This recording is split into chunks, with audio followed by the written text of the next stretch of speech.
Hello everyone, it's Lisa, your IT Chica, founder of B.E.T.A LLC. Today I'm going to go over how to take a video that you've edited in Adobe Premiere Pro and convert it to MP4, an uploadable video for YouTube.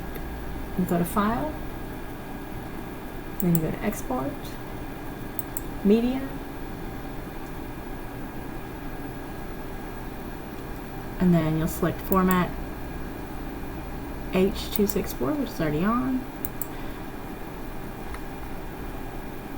and then select YouTube 1080p Full HD, or whichever one you prefer. I'm not using 4K, so I'm going to select 1080 Full HD. And then if this is the output name you want it to be, you can keep that one. If not, you can select it and change the name. I'm going to keep it that name, and click export, and that's all that needs to be done. And now you've successfully exported a video from Premiere Pro. Have a great day.